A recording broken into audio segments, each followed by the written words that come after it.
오늘 우리 함께 살펴볼 하나님의 말씀은 이사야서 53장 1절로부터 12절까지 한 절씩 교독하시고 마지막 절 함께 읽겠습니다.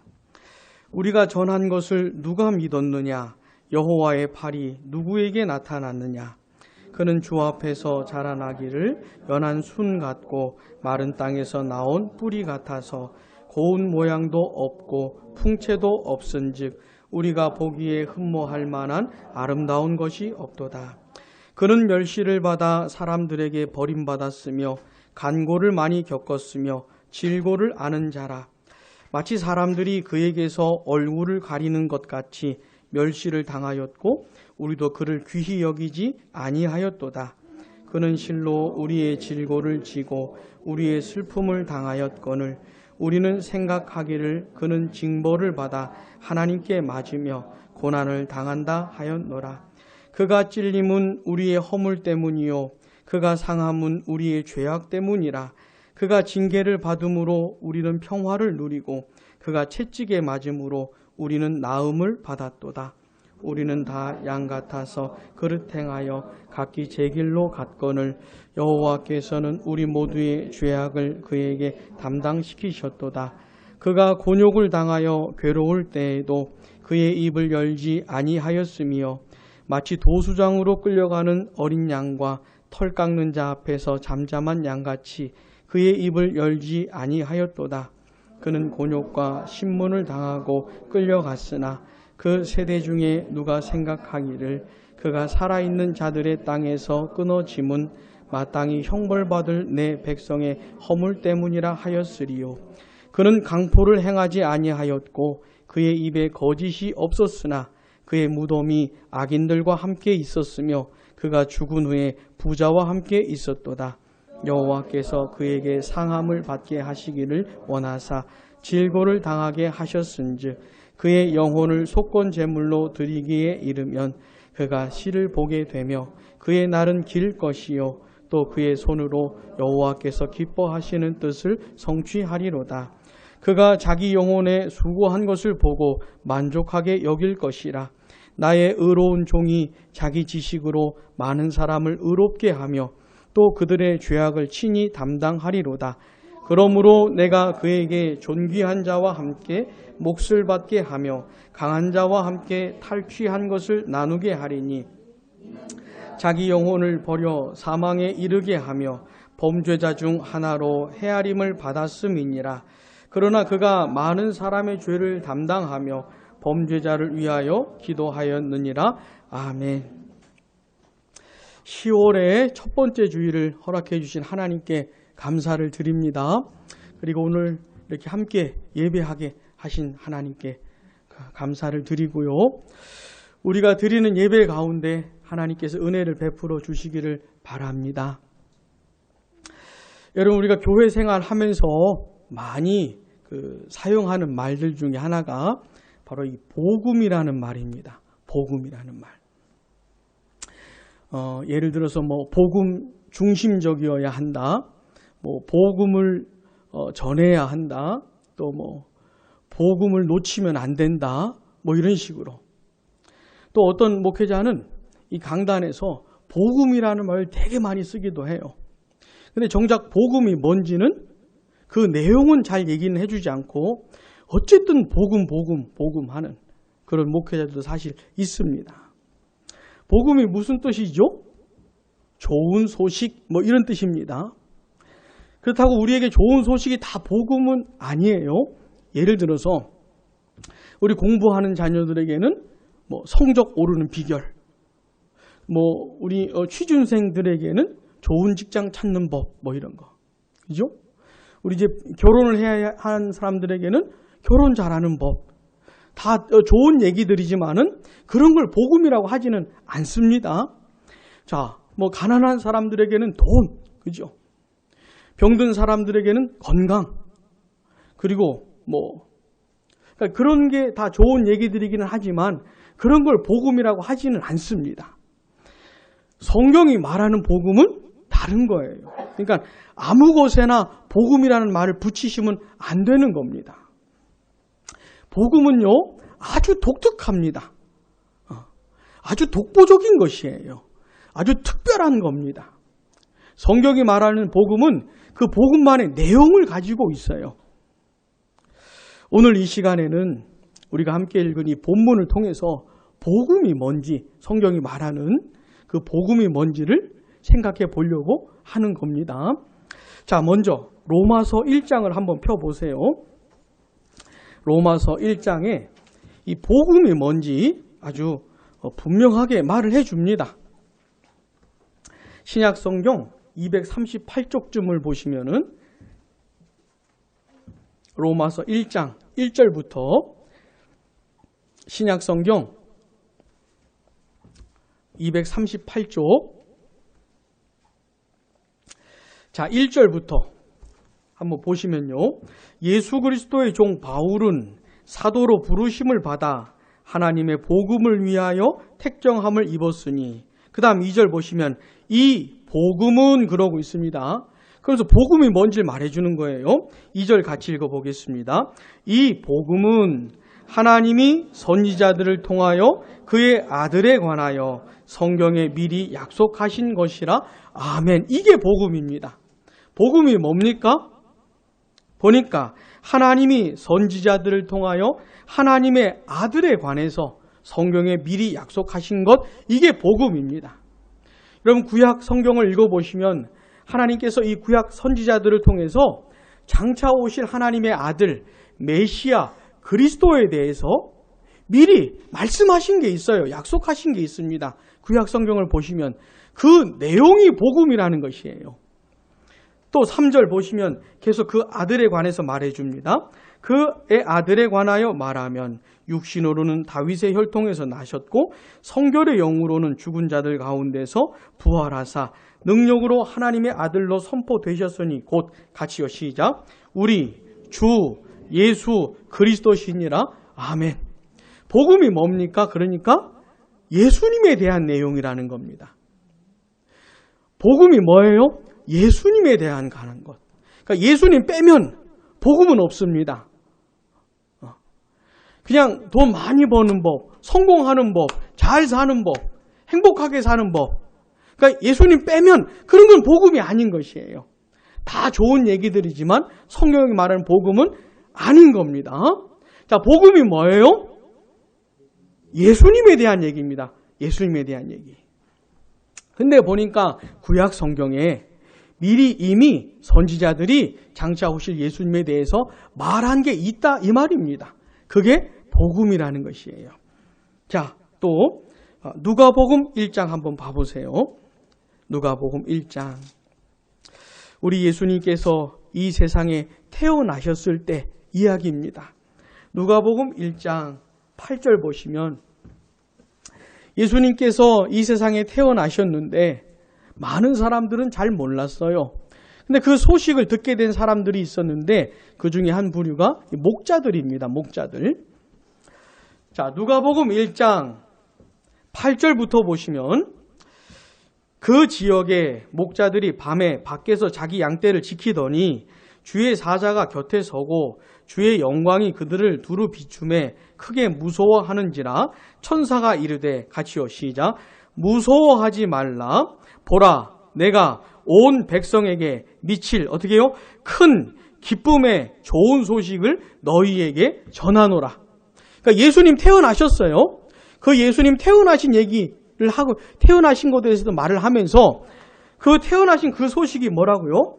온 백성에게 미칠 같이요 시작. 큰 기쁨의 좋은 소식. 다들 못 찾으셨습니까? 제가 그랬어요. 자, 누가복음 2장에 보시면은 2장 10절 봐보세요. 다시 한번 같이 읽어보겠습니다. 시작. 천사가 이르되 무서워하지 말라. 보라 내가 온 백성에게 미칠 큰 기쁨의 좋은 소식을 너희에게 전하노라. 예수님께서 이 세상에 태어나셨다는 소식이 무슨 소식이래요? 기쁨의 소식. 좋은 소식이긴 좋은 소식인데 기쁨의 좋은 소식. 근데 어떤 기쁨이요? 큰 기쁨. 큰 기쁨이면 어느 정도 기쁨일까요? 예? 한 요만큼? 어느 정도? 아니면 한 요만큼? 어마어마한 기쁨. 이 세상 사람들이 한 번도 경험해보지 못한 기쁨. 온 세상을 뒤집어 엎어놓을 만큼의 기쁨. 엄청난 기쁨의 좋은 소식이라는 거예요. 누가 태어나신 소식이요? 예수님 태어나셨다는 것이 세상이 뒤흔들릴 만큼의 기쁜 소식이라고 말을 해주고 있는 겁니다. 다시요. 복음이 뭐예요? 예수님 얘기인 겁니다. 예수님. 다시 복음이 뭐예요? 예수님 얘기. 예수님 빼면 복음 아니에요. 예수님 빼면 아무것도 없어요. 아무것도 없어요. 복음은 예수님 얘기인 겁니다. 그래서 구약 성경을 읽으실 때 여러분들이 읽으시는 그 구약 성경의 내용이 예수님하고 무슨 관계가 있을까 이게 이렇게 자꾸 따져보면서 구약 성경을 읽으셔야 돼요. 예수님께서 직접 말씀하셨습니다. 구약 성경이 자기에 대해서 말씀한다고. 구약 성경이 예수님에 대해서 말을 해준다고 예수님이 직접 말씀을 하셨어요. 자, 구약 총 몇 권이에요? 다시 구약 성경 총 몇 권? 39권, 그죠? 39권. 우리 벨직 신앙 고백서 공부하고 있죠? 39권입니다. 창세기부터 말라기까지 읽으시면서 이건 예수님하고 무슨 관계가 있을까? 창세기에서는 예수님에 대해서 뭐라고 하고 있고 출애굽기에 대해서는 예수님에 대해서 뭐라고 하고 있을까? 우리 다음 달에 있을 청경 퀴즈대의 범위 창세기, 출애굽기, 레위기, 민수기, 신명기. 레위기에서는 예수님에 대해서 뭐라고 말하는 것일까? 민수기는, 신명기는 요렇게 성경을 읽으셔야 되는 겁니다. 그 사람이 탁월한 사람인 것이에요. 이거 예수님 얘기네?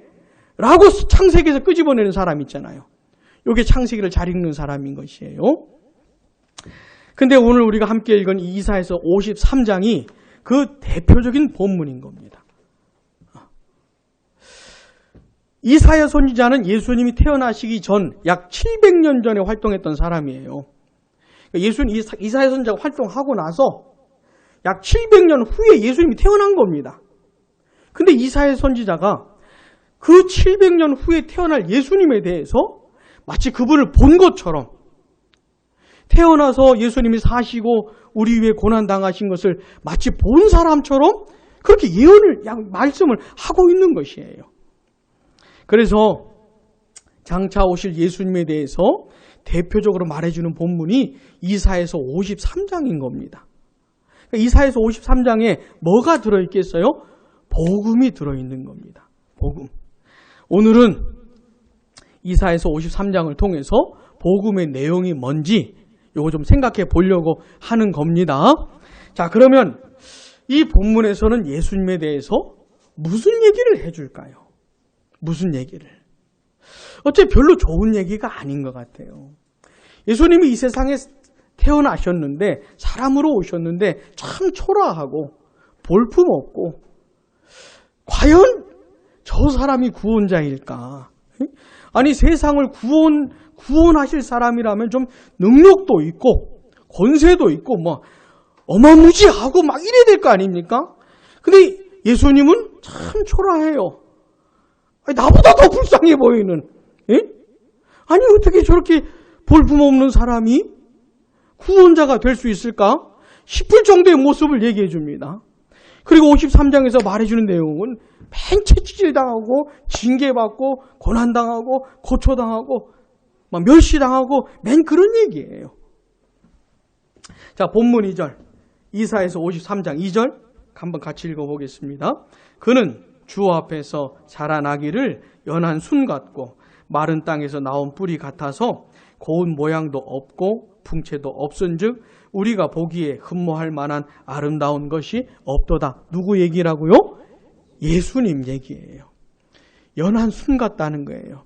막 싹이 나온 그냥 밟아버리면 죽어버리는 힘도 없고 너무너무 약해 빠진 그 연한 순 같다는 것이에요.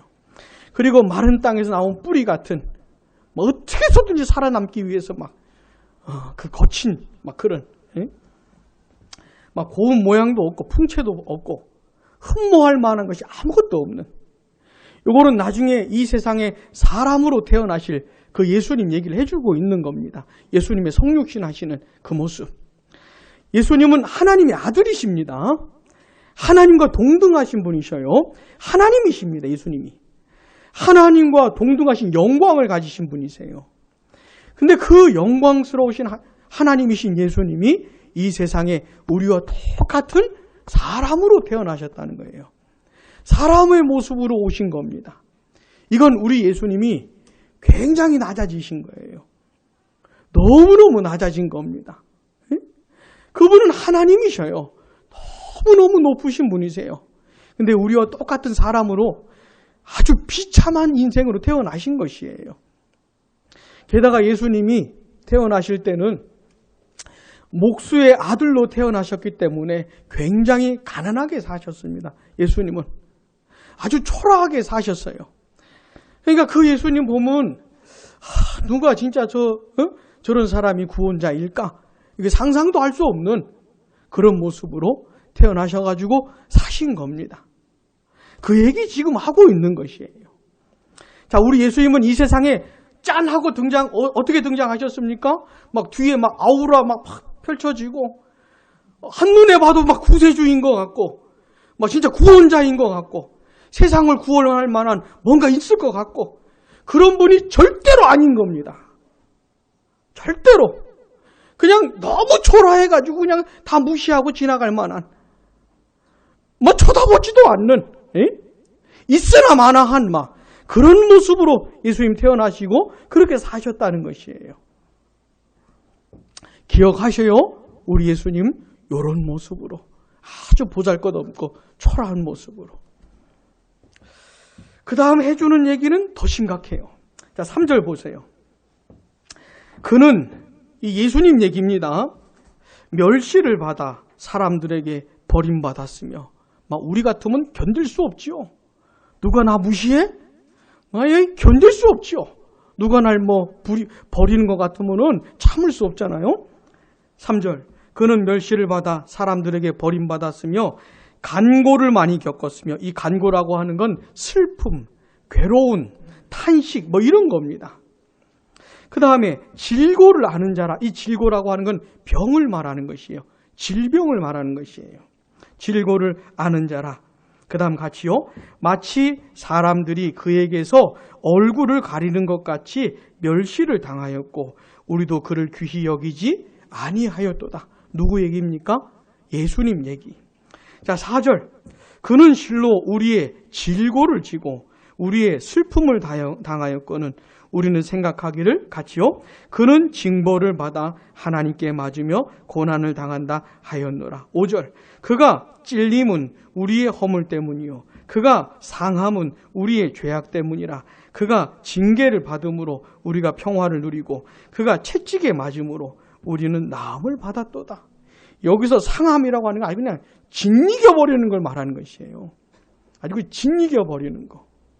예수님이 이렇게 멸시당하시고 버림받으시고 조롱당하시고 채찍에 맞으시고 아주 짓이김 당하시고 마치 세상 쓰레기 취급당하신 거예요.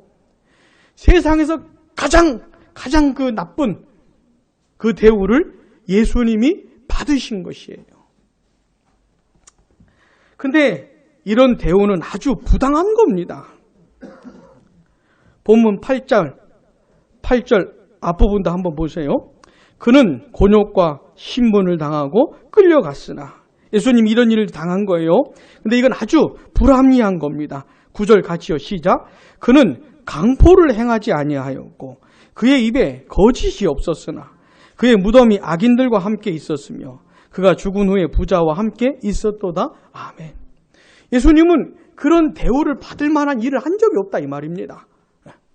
멸시당하시고 조롱당하시고 채찍에 맞으시고 막 짓이김 당하시고 버림받으시고 이런 거 당하실 만한 일이 없다는 것이에요. 그럴 만한 분이 아니라는 겁니다. 근데 막 당하는 거예요. 근데 막 정신 차리지 못할 정도로.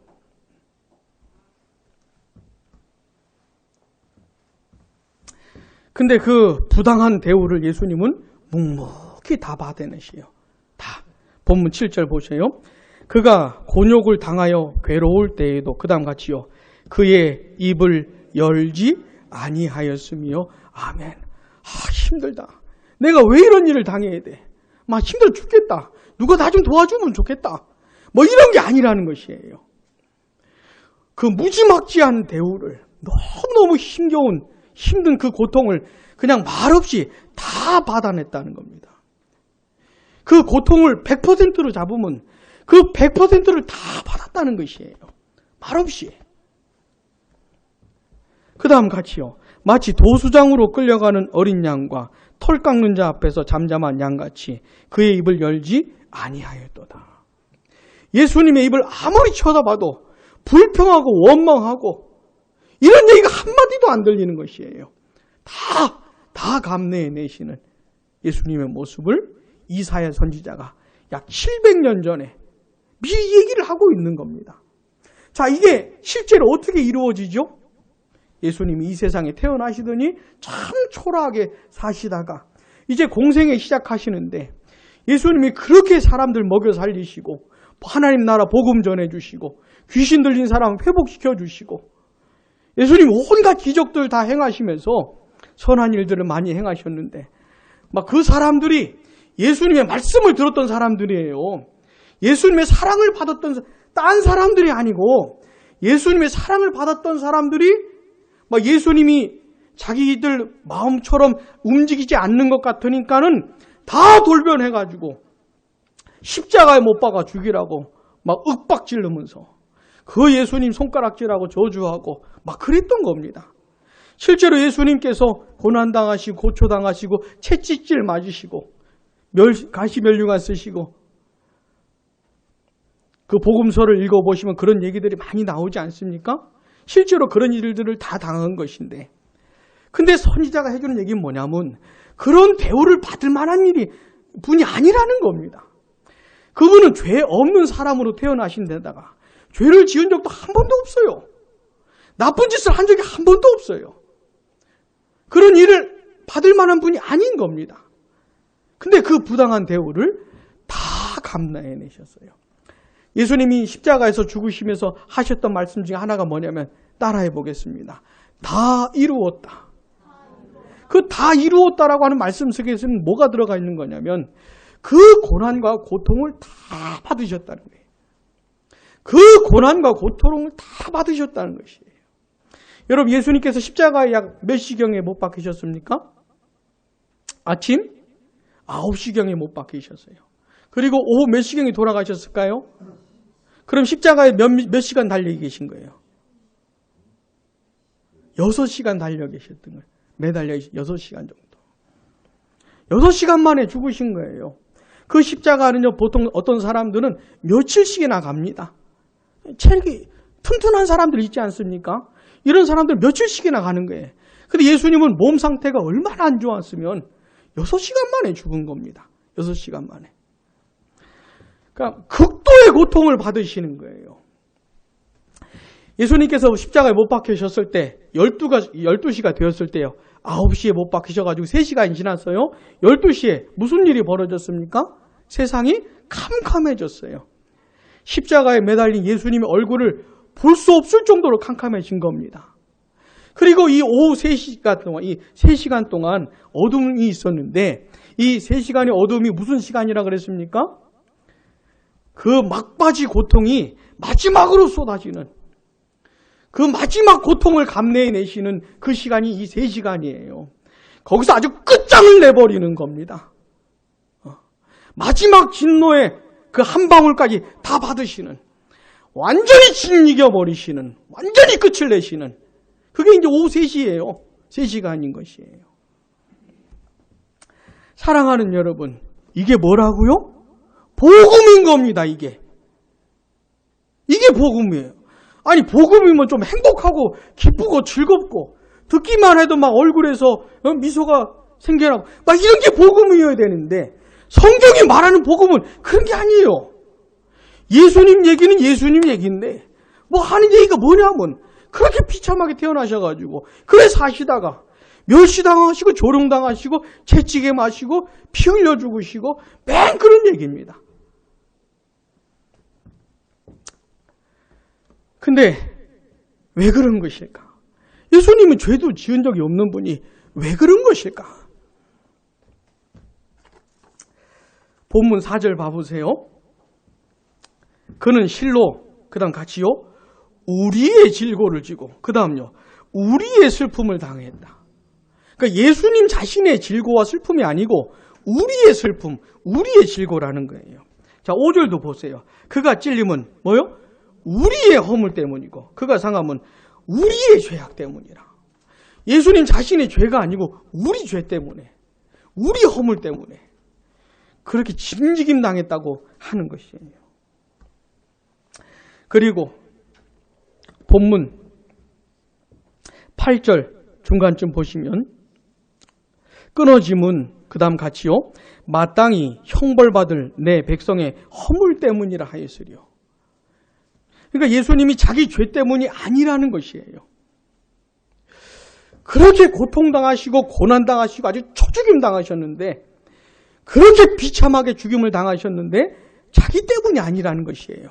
딴 사람 때문이라는 겁니다. 딴 사람. 이게 복음이라는 것이에요. 자기 때문이 아니고 딴 사람 때문이에요. 딴 사람. 그럼 도대체 누구 때문이라는 것인가? 본문 6절 한번 봐보세요. 우리는 다 양 같아서 그릇 행하여 같이요, 각기 제 길로 갔거늘 여호와께서 우리 모두의 죄악을 그에게 담당시키셨도다. 아멘. 우리의 죄를 예수님에게 담당시키셨다는 게 뭐냐면 그 죄값을 예수님한테 대신 치르게 하셨다는 거예요. 여러분 본문 6절에 보시면은 이런 말이 나옵니다. 우리는 다 양 같아서 그릇 행하여 각기 제 길로 갔다. 그러니까 자기 마음대로 살았다 이 얘기입니다. 내 마음대로, 내 뜻대로 살았다 이 말이에요. 사랑하는 여러분, 이게 죄입니다. 이게 죄예요. 내 멋대로 사는 거, 내 하고 싶은 대로 사는 거, 나 내키는 대로 사는 거, 이게 뭐라고요? 이게 죄입니다. 성경이 말하는 죄는 이게 핵심 개념이에요. 자, 하나님께서 사람을 처음 만드셨을 때는 어떻게 만드셨지요? 하나님 중심으로, 이웃 중심으로 살도록 만드셨어요. 그 본성이 그런 본성으로. 다시 누구 중심이요? 하나님 중심, 이웃 중심으로 살도록 만드셨어요.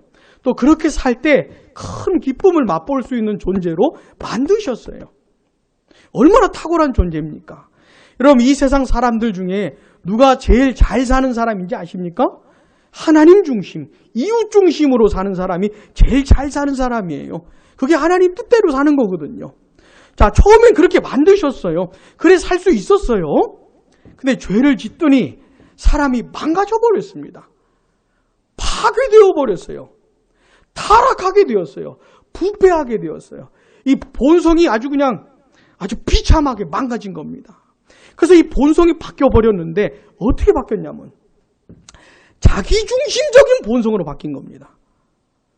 하나님은 어떻게 해요? 하나님 중심, 이웃 중심으로 만들어 놓으셨는데 죄를 짓더니 어떻게 바뀌었어요? 자기 중심적으로. 그러니까 자기가 제일 중요한 거예요. 내가 제일 중요한 거예요. 이 세상에서. 이 우주의 중심은 나예요. 나. 내가 제일 중요한 거예요. 그래서 나 잘 되기 위해서, 나 성공하기 위해서 심지어 이웃에게도 잘해줘요. 남들에게 잘해줘요. 그 내가 성공하려고. 나 잘 되려고 심지어 하나님도 믿어주는 척합니다. 하나님도 믿어주는 척한다니까요. 나 잘 되려고. 근데 그게 아니네? 내가 이웃에게 잘해줘도 내가 잘되는 게 아니네? 그럼 어떻게 해요? 그게 버리는 거지요. 하나님 별거 아니네? 그럼 어떻게 해요? 하나님도 버리는 것이죠. 제일 중요한 게 누구니까? 나니까. 하여튼 내가 제일 중요하니까 내가 잘 되기 위해, 내가 성공하기 위해서는 다 끌어들이는 것이에요. 온갖 것들. 마음에 안 드는 건 다 제거하고 그렇게 사는 것이에요. 자기 원하는 대로 삽니다. 에베소서 2장에서도 그런 말씀을 하시지 않습니까? 마음이 원하는 대로 사는 거예요. 내키는 대로, 내가 원하는 내 뜻대로. 사람이 그렇게 망가져 버렸어요. 그래서 이 세상에 태어나는 모든 사람들은 그런 망가진 본성을 가지고 본성대로 사는 겁니다. 본성대로. 누구나 다 그렇게 사는 것이에요. 근데 성경이 말하는 게 뭡니까? 그게 죄라는 것이에요. 그게 죄라는 것이에요. 사랑하는 여러분, 죄가 뭔지 꼭 기억하셔야 돼요. 우린 태어나서 수십 년을 그렇게 산 사람입니다. 그렇게 산 사람. 근데 문제는 뭡니까? 그것에 대해서 책임을 져야 된다는 것이에요. 책임을 져야 된다는 것이에요. 책임을 어떻게 집니까? 죄에 대한 대가를 치러야지요. 그걸 성경에서 뭐라고 말하냐면 하나님의 진노, 하나님의 저주, 하나님의 심판, 영원한 형벌, 지옥의 고통 이런 걸 말하는 것이에요. 자, 태어나서 수십 년 내 멋대로 살았잖아요. 그럼 난 어떤 사람입니까? 하나님의 진노를 받아 마땅한 사람이에요. 아까 여기 본문 8절 하반절에서도 마땅히 형벌받을 내 백성 얘기 나오잖아요. 너무 당연한 겁니다. 평생을 죄를 졌으니까. 인생 자체가 죄 덩어리니까. 하나님의 심판 받아 마땅해요. 하나님의 진노와 저주 받아 마땅해요. 지옥에 가야 마땅한 것이에요. 근데 무슨 일이 벌어진 겁니까? 그거 내가 다 받아야 되는 것인데 무슨 일이 벌어졌어요? 아무 죄 없는 예수님에게 대신 갚으신다는 것이에요. 죄는 내가 졌는데 대가는 예수님이 치르신다는 것이에요. 본문 6절 마지막에 보세요. 여호와께서는 우리 모두의 죄악을 그에게 담당시키셨도다. 여호와께서 내가 받아야 될 것을 예수님이 담당하게 하셨다. 이 말입니다. 사랑하는 여러분, 왜 예수님이 이 세상에 그렇게 초라하게 태어나셨어요? 왜 예수님이 그렇게 고난당하시고 고초당하시고 하여튼 제일 불쌍하게 사신 분 우리 예수님이에요. 완전히 인생 쓰레기 취급받으신 거예요. 우리 예수님이. 세상에서 가장 더럽고 가장 나쁜 놈 취급받은 게 우리 예수님이에요. 그럼 예수님이 왜 그런 대우 받으셨다는 겁니까? 나 때문이라는 것이죠. 태어나서 지금까지 내 멋대로 살아온 나. 나 하고 싶은 대로 그냥 마음 내키는 대로 살아온 나. 내가 받아야 될 그 죄값을 대신 받으시느라고 그렇게 했다는 겁니다. 사랑하는 여러분 꼭 기억하셔요. 고난당 완전히 그 슬픔과 고통으로 쪄들어 있는 예수님을 잊지 마셔요. 여러분 세상 사시면서 난 참 불쌍한 것 같아. 그렇게 느끼실 때 많지요? 내가 제일 아픈 것 같아. 내가 제일 고통스러운 것 같아. 내가 제일 힘든 것 같아. 그런 적 많지 않습니까 우리는? 아니에요. 예수님이 제일 불쌍해요. 예수님이 제일 고통스러워요. 무슨 말씀인지 아시겠어요? 예수님보다 더 망가진 인생이 없어요. 근데 왜 그랬다는 겁니까? 나 때문이라는 것이에요. 어떤 나요? 평생을 내 멋대로 샀나? 그 죄 때문에 이렇게 됐다는 것이에요. 사랑하는 여러분, 이게 뭐라고요? 이게 복음이라는 것이에요. 뭐 이런 얘기가 복음인지. 근데 성경이 말하는 복음은 이런 거라는 거예요. 하나 더. 그럼 도대체 누가 그 일을 하셨나? 누가 예수님을 십자가에 못 박으시고 그 예수님한테 그 죄값을 대신 치르게 하신 건가? 누가 그렇게 했다는 겁니까? 본문 6절에서 여호와께서. 이걸 아버지 하나님과 아들 하나님, 삼위일체 관계 속에서 표현을 하자면 아버지 하나님이 아들 하나님에게 그렇게 하게 하셨다는 겁니다.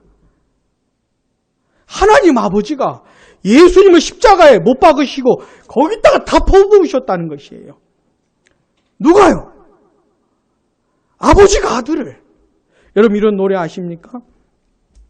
얼마나 아프실까 하나님 마음은. 이게 무슨 노래냐면 하나밖에 없는 아들을 십자가에 못 박으시고 했던 그 아버지의 마음이 얼마나 아팠을까 이런 얘기입니다. 이런 노래예요. 자, 맞는 것 같아요? 틀리는 것 같아요? 맞는 것 같아요? 틀리는 것 같아요? 맞는 것 같죠? 그러니까 우리 수준이 그 정도밖에 안 되는 거예요. 우리 그게 인지상정으로 와닿는데 전혀 아니올시다입니다. 전혀 아니올시다인 거예요. 본문 10절 보세요. 여호와께서, 다시 말하면 하나님 아버지께서 이 말입니다. 그에게 아들 하나님 예수님에게 이 말이에요. 하나님 아버지께서 예수님에게 가르치시자 상함을 받게 하시기를 원하사. 다시 하나님 아버지께서 아들 하나님에게 상함을 받게 하시기를 어떻게 해요? 원하사. 원했다는 겁니다. 이게 아버지 하나님이 어쩔 수 없이 내준 게 아니에요. 아버지 마음이 너무 아파 죽겠는데 이거 꾹 참고 아들 하나님 죽게 한 게 아니고 그거를 원했다는 겁니다. 자, 10절 마지막에 보세요. 그의 손으로 여호와께서 같이 시작. 기뻐하시는 뜻을 성취하리로다. 뭐 하셨대요? 뭐래요? 기뻐하시는 뜻이다. 아니 어떻게 아들 하나님을, 자기 아들을 그렇게 해놓고 어떻게 아버지가 기뻐합니까? 근데 하나님 아버지는 기뻐하셨다는 게 너무너무 기쁘다는 겁니다. 자, 아들 하나님 예수님이 십자가에 못 박혀 죽으셔서 완전 인생 쓰레기 취급받으시고 가장 비참하게 죽으셨는데 누가 그렇게 하셨다는 겁니까? 아버지 하나님이 그렇게 하셨다는 거예요. 억지로? 아니요. 얼마나 이게 잘못된 노래입니다. 그러니까 누가 이런 노래 만들었는지 몰라요. 그게 잘못된 노래예요. 그러니까 괜히 우리 여러분 십자가를 생각하실 때 하나님 아버지는 얼마나 마음이 아팠을까? 나도 내 자식이 있는데 내가 내 자식 그렇게 내주면 내가 마음이 얼마나 아플까? 그러니까 하나님 아버지도 마음이 아프시겠지? 이렇게 생각하시면 안 됩니다. 하나님 아버지는 굉장히 기뻐하셨다는 거예요. 자, 요 얘기를 로마서 5장 8절에서는 이렇게 말씀하십니다. 우리가 아직 죄인 되었을 때에 그리스도께서 우리를 위하여 죽으심으로, 그 다음 구절이 뭐예요? 하나님께서 우리에 대한, 그 다음 뭐예요? 자기의 확증하셨다. 하나님의 뭐예요? 하나님의 사랑을 확증하셨다는 겁니다. 그렇게 자기 아들 쓰레기 취급하시고 거기다 모든 하나님의 심판과 저주를 다 퍼부으셔놓고 그걸 왜 그렇게 하셨다는 겁니까?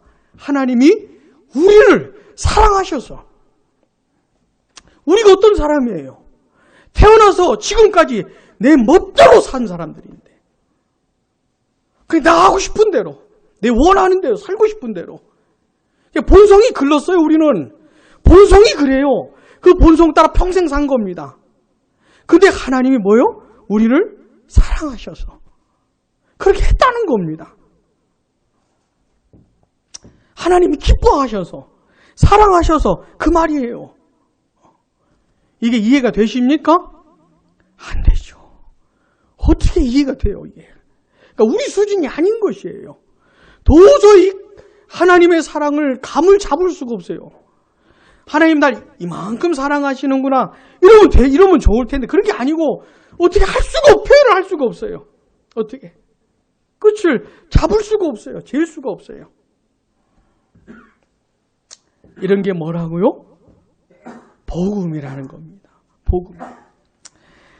그래서 이 예수님 때문에 무슨 일이 벌어지는가? 6절 본문 5절 한번 보세요. 그렇게 고난당하시고 죽으신 예수님 때문에 무슨 일이 벌어지는가? 5절 보시면 그가 찔림은 우리의 허물 때문이요 그가 상함은 우리의 죄악 때문이라. 그 다음 같이요. 그가 징계를 받음으로 우리는 평화를 누리고 그가 채찍에 맞음으로 우리는 나음을 받았도다. 아니 이렇게 말도 안 되는 일이 어디 있어요? 예수님 대신 채찍 맞은 다음에 우리는 살고, 예수님 대신 죽고 나는 살고, 예수님 그 고통 받으시고 나는 기뻐하고, 이런 일이 벌어진다는 것이에요.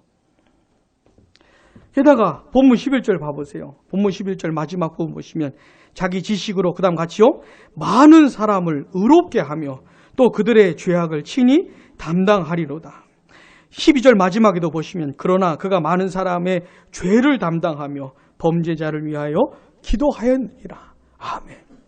그렇게 고난당하시고 죽임당하신 예수님 때문에 평생 죄 짓고 산 사람은 살고 평생 지은 죄 다 용서받고 뭐 그런 겁니다. 의롭다 함 받는 게 무슨 말이냐면 하나님이 그 사람을 인정해 주시는 걸 말해요. 잘 살았다. 아주 훌륭하다. 내 마음에 든다. 이런 말이에요. 자, 한번 생각을 해보세요. 판사가 재판을 하는데 완전 죄밖에 지은 사람이 완전 죄만 지은 사람 앞에 두고 의인 이렇게 판정을 내리면 이게 맞아요, 틀려요?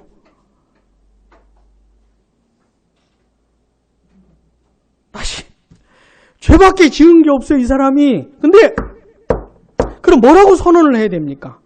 죄인 사형 그래 당장 죽여 이렇게 해야 되지 않습니까? 저 같아서는 당장 죽였을 거예요. 어떻게 참아요, 그런 놈들을. 무법시대에 안 산 게 다행입니다. 법이 있어서 다행이죠. 그러지 않겠습니까? 근데 그런 사람을 향해서 뭐라고 하는 겁니까? 의인? 이렇게 선언하는 것이에요. 이게 말도 안 되는. 근데 왜 이게 가능한 거냐면 예수님이 죄를 다 가져가셨거든요. 게다가 죄값을 다 치르셨어요. 받을 죄값이 없어요. 그 다음에 예수님이 이루신 그 공로, 완전한 삶 순종을 이 사람 걸로 그냥 주시는 거예요. 그러니까 이 사람을 예수님이 산 것처럼 보시는 거예요.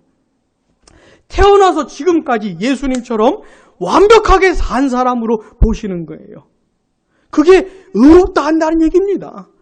내 마음에 든다. 너 잘 살았어. 하나님이 이렇게 말씀을 해주신다는 것이에요. 말도 안 되시오. 근데 말이 돼요, 이게. 말이 돼요, 예수님 안에서. 자, 오늘 우리가 생각한 게 뭡니까? 다시 우리 지금 뭐 얘기하고 있는 거예요? 복음. 설교를 들으실 때는 처음과 중간과 끝을 다 맥을 짚어가면서 들으셔야 돼요. 중간 좀 지나면 처음 거 잊어버리고 끝에 오면 다 잊어버리고 이러시면 안 돼요. 처음과 중간과 마지막을 기억을 하셔야 돼요. 설교를 그렇게 하는 것이기 때문에 다시 오늘 여러분 들으신 게 뭐예요? 복음인 겁니다. 그냥 마냥 좋은 얘기 아닙니다. 예수님 없으면 그 복음 아니에요. 강단에서 예수님 빼고 얘기하면 아니에요. 그러니까 예수님 빼면 별로 할 얘기가 없어요. 복음이 뭡니까? 예수님 얘기예요. 예수님 얘기. 근데 그 대표적인 본문 이사야서 53장에 해주는 얘기가 뭐예요? 그 예수님에 대해서 어떻게 표현을 해줍니까? 나보다 더 불쌍한. 내가 옆에 있었으면 막 도와주고 싶을 정도로. 어째 예수님 그래 당하십니까? 그래 죽으십니까? 할 정도의 아주 비참한 대우를, 그 비참한 마지막을 보내신 분이 예수님인 것이에요. 근데 그게 너무 억울한 일인 것이죠. 그런 짓을 한 적이 없기 때문에. 근데 왜 그러셨다는 겁니까? 나 때문에 그랬다는, 나 때문에. 어떤 나요? 죄가 뭐예요, 죄가? 죄가 뭐요? 자기중심적인 거. 내가 원하는 거. 내를 위해 사는 거. 이게 죄라는 거예요. 자기중심적인 본성이. 근데 우리 중에 그렇게 안 산 분 계십니까? 난 태어나서 지금까지 평생을 단 한 번도 나를 위해 산 적 없습니다. 나는 늘 하나님 중심, 이웃 중심으로. 나는 늘 헌신하고, 난 늘 희생하고. 이래 산 분 계세요? 아무도 없지요. 그렇게 산 인간이 어디 있어요? 평생을 내 멋대로. 우리가 제일 힘든 게 뭡니까? 누가 나 건드리는 거 힘든 거 아니에요.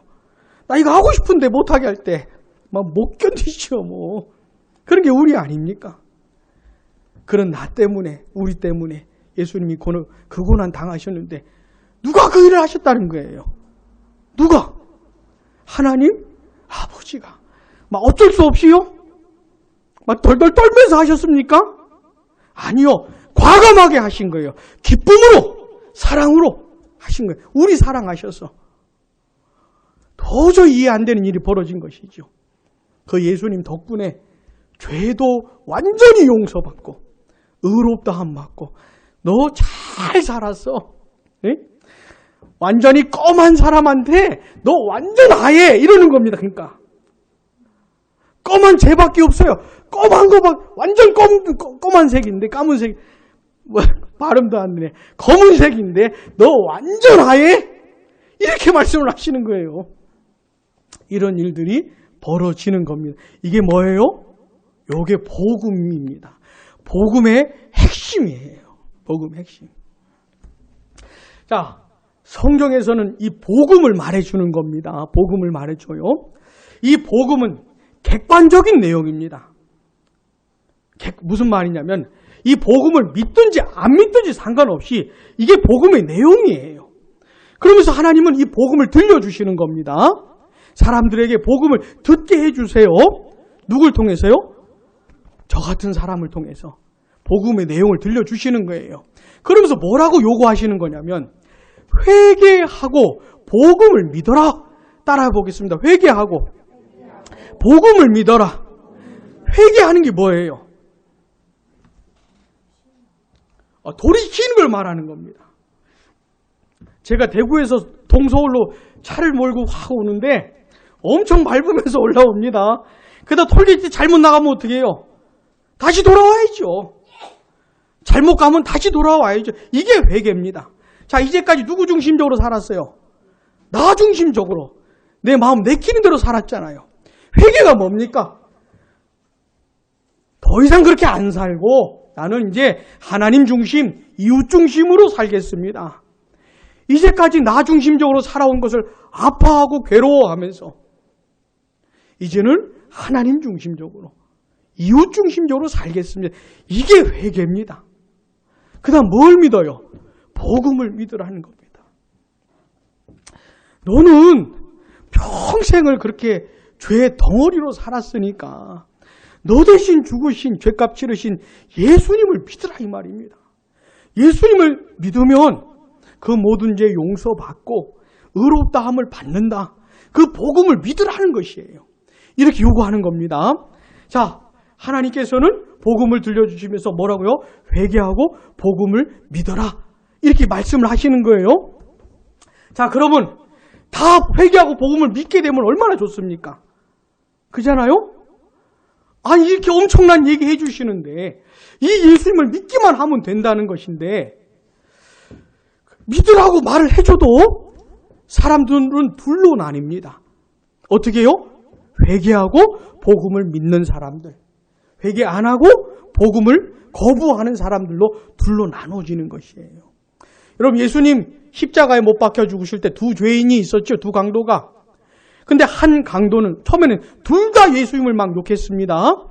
그러다가 한 강도가 갑자기 돌변했어요. 그러더니 예수님 욕하는 그 사람을 욕하면서 예수님에게 자기를 맡깁니다. 막 아주 극적으로 회심한다는 것이죠. 마치 그런 것처럼 예수님의 십자가 위에서 둘로 나뉘었던 것처럼 이 복음이 전해지는 곳마다 둘로 나눠져요. 어떻게 해요?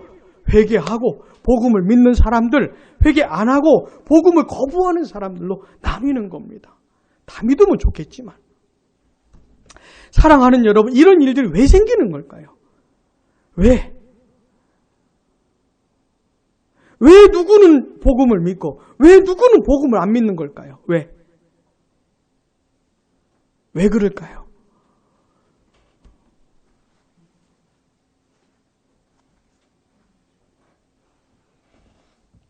왜 그런 거냐면 하나님께서 그 믿음의 선물을 주는 것이고 하나님의 은혜로 그의 마음을 바꾸어 주시는 것이고 하나님 그러니까 역사해 주시는 거예요.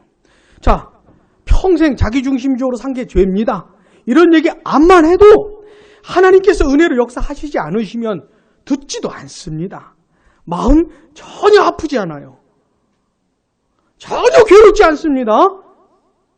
하나님 앞에서 자기 자신이 죄인이라고 절대로 인정하지 않습니다. 근데 하나님께서 역사해 주시면 이게 진짜 죄로 알게 되는 것이에요. 이게 되게 마음이 아파요. 평생 그렇게 산 것에 대해 후회가 되는 거예요. 내 인생, 수십 년의 이 인생 잘못 산 것이구나 라고 괴로운 것이에요. 한번 생각을 해보세요. 인생 전체가 잘못된 것인데 그것을 알게 될 때 얼마나 괴롭겠어요. 근데 하나님께서 은혜를 베풀어 주시면 그런 일들이 벌어지는 겁니다. 그러면서 십자가에서 죽으신 예수님이 그렇게 큰 은혜로 다가오는 것이에요. 나 대신 죽으신 예수님이 너무 고마운 거예요. 너무 감사한 것이에요.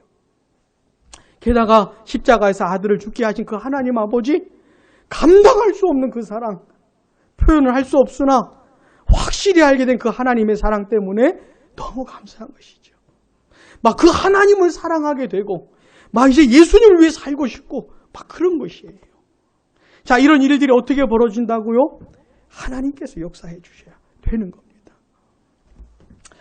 사랑하는 여러분, 여러분들은 복음을 들어본 적이 있으십니까?